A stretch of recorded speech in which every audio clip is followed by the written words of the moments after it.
Hello दोस्तों, स्वागत है हमारे नए वीडियो में। आज की वीडियो में हम लोग जिस मूवी को एक्सप्लेन करने वाले हैं ये एक रोमांटिक ड्रामा मूवी है और इस मूवी का नाम है नताशा, जिसे 2015 में रिलीज किया गया था। इस मूवी के स्टार्टिंग में हम लोग 16 साल के एक लड़के मार्क को देखते हैं जो कि अपने दोस्तों के साथ पार्टी कर रहा होता है। यहाँ वो एक लड़की के पास आता है, लेकिन वो लड़की उसे प्लेजर नहीं देती है और उसके खड़े एल पर धोखा हो जाता है। इसके बाद मार्क अपने घर जाता है। इसके बाद वो अपने लैपटॉप को ऑन करके वीडियोस देखता है और अपने हाथों की शक्ति दिखाकर सो जाता है। सुबह में उसकी मॉम उसे उठाने के लिए आती है। वो उससे कहती है आज तुम्हारे अंकल और जिन आने वाले हैं। अब काफी टाइम गुजर चुका है। मार्क के अंकल और जिन यहाँ आ चुके हैं। जीना अभी यहाँ रसिया से आई थी। जब वो सभी को खाना सर्व कर रही होती है तब मार्क उसे ही देखता है। इसके कुछ देर बाद मार्क अपनी सिस्टर से मिलता है, जहाँ उसकी सिस्टर उसे बताती है कैसे जीना की ड्रेस की वजह से सारे लोग उसे ही देख रहे थे। तभी इनकी मॉम यहाँ आती है और वो इन लोगों से कहती है ये तो रसिया का फैशन है और हम लोगों को उसे उसके कपड़ों से जज नहीं करना चाहिए। जीना की पहले भी एक शादी हो चुकी थी जिससे उसे एक बेटी है और उसका नाम नताशा है। नताशा को लाने के लिए उसकी माँ जीना उसके पास जाती है।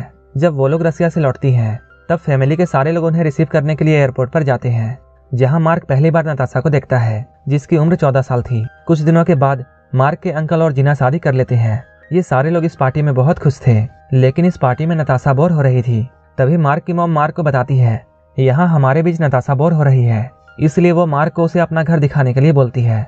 इसके बाद मार्क नताशा को अपना घर दिखाने के लिए ले जाता है। इसके बाद वो उसे अपने कमरे में लेकर जाता है।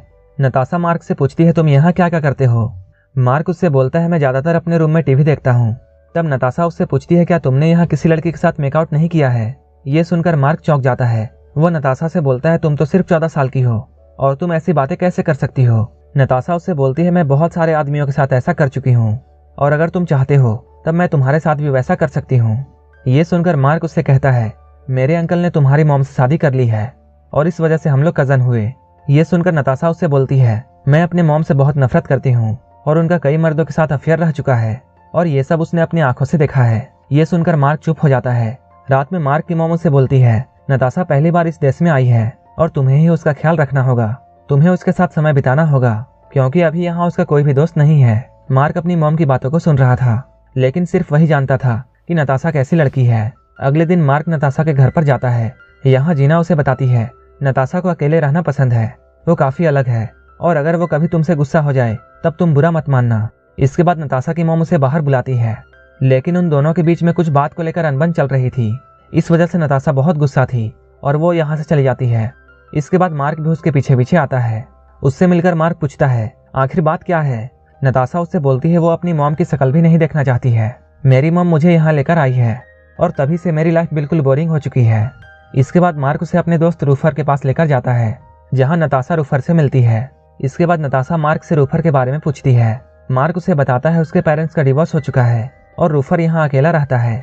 इसके बाद ये लोग साथ में लंच करते हैं। ये लोग काफी वक्त साथ में गुजारते हैं।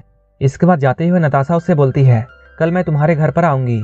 जब अगले दिन मार्क पढ़ रहा होता है तब नताशा उससे मिलने के लिए आती है। यहाँ ये लोग एक दूसरे के साथ बातें करते हैं। इसके बाद ये लोग साइकिल से बाहर घूमने के लिए जाते हैं। यहाँ मार्क अपने दोस्तों से मिलता है। तभी नताशा को यहाँ पता चलता है मार्क अपने दोस्तों के साथ गांजा पीता है। उसे ऐसा करते हुए नताशा देख लेती है और वो मार्क से पूछती है क्या वो भी स्मोक कर सकती है। अगले दिन जब नताशा मार्क के घर पर आती है तब मार्क उसे स्मोक करने के लिए देता है। इसके बाद वो मार्क से उसका लैपटॉप मांगती है। वो जैसे ही लैपटॉप ऑन करती है वहाँ उसे पोर्न मूवीज दिखती है जो कि मार्क ने देखकर ऐसे ही छोड़ दिया था। ये देखकर नताशा बहुत खुश होती है और वो लैपटॉप लेकर मार्क के पास आती है और वो उससे बोलती है मैं तुम्हें कुछ दिखाना चाहती हूँ। ये कहकर वो मार्क को अपने न्यूड फोटोज दिखाती है। साथ ही वो उससे ये कहती है वो भी इस तरह की वीडियोस बनाती है और वो यहाँ मार्क को सेड्यूस करने की कोशिश करती है और वो अपने कपड़े उतारने लगती है। इसके बाद मार्क भी अपने आप को कंट्रोल नहीं कर पाता है। इसके बाद ये लोग बैठकर वीडियोस देखते हैं। नताशा यहाँ मार्क को बताती है वो 12 साल की उम्र में ही ये सब करने लगी थी। वो ऐसा पैसों के लिए करती थी जिसके बारे में उसकी मॉम को पता चल गया था और उसकी मॉम उसके सारे पैसे लेना चाहती थी और यही वजह थी कि वो अपने मॉम से नफरत करती है। इसके बाद ये लोग हर रोज मिलते थे और ये लोग साथ मिलकर भयंकर घपाघप करते थे। अब मार्क को नताशा से प्यार होने लगता है। वो उसे घुमाने के लिए बहुत सारे जगहों पर लेकर जाता है। इसके कुछ दिनों बाद मार्क के अंकल और जीना बाहर चले जाते हैं, इसलिए नताशा मार्क के घर पर ही रुकती है। रात को ये दोनों चैटिंग करते हैं, फिर एक दूसरे को गुड नाइट कहकर सोने के लिए जाते हैं। लेकिन थोड़ी देर बाद नताशा मार्क के कमरे में आती है। वो कहती है उसे नींद नहीं आ रही है, इसलिए वो लोग बाहर घूमने के लिए जाते हैं। यहाँ नताशा मार्क को ये बताती है कि उसे यहाँ बहुत अच्छा लगता है और वो मार्क से ये कहती है वो यहाँ सारी जिंदगी रहना चाहती है। मार्क उससे कहता है ये तुम्हारा ही घर है। नताशा मार्क से कहती है मेरी मॉम तुम्हारे अंकल को चीट कर रही है, अभी भी उनका किसी और के साथ अफेयर चल रहा है और मैंने ये बात तुम्हारे अंकल को बता दी है, लेकिन उन्होंने मेरी बात पर भरोसा नहीं किया और वो मुझे ही झूठा समझते हैं। कुछ दिनों बाद जीना और मार्क के अंकल वापस आते हैं। वो लोग नताशा को अपने साथ चलने के लिए कहते हैं, लेकिन नताशा उनके साथ जाना नहीं चाहती है। वो कहती है वो यहीं रहना चाहती है। तब उसकी मॉम गुस्सा होती है और उससे वो बोलती है मुझे पता है तुम यहाँ क्यों रहना चाहती हो और मुझे ये सब पता है कि तुम मार्क के साथ क्या करती हो। इस बात पर नताशा बहुत गुस्सा हो जाती है और वो जीना पर हमला कर देती है। मार्क के डैड उन्हें ऐसा करने से रोकते हैं। इसके बाद नताशा की मॉम उसे जबरदस्ती अपने साथ ले जाती है। अगले दिन मार्क नताशा के घर पर जाता है। यहाँ आकर वो जीना से सॉरी कहता है। जीना उससे बोलती है इसमें तुम्हारी कोई गलती नहीं है।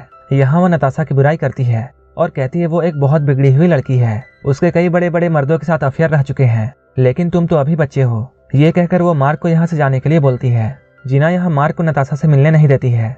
उसी रात नताशा अपना सारा सामान लेकर मार्क के घर पर जाती है, जहाँ वो मार्क को बताती है वो फ्लोरिडा जा रही है। वो उससे पूछती है क्या वो भी उसके साथ आना चाहेगा।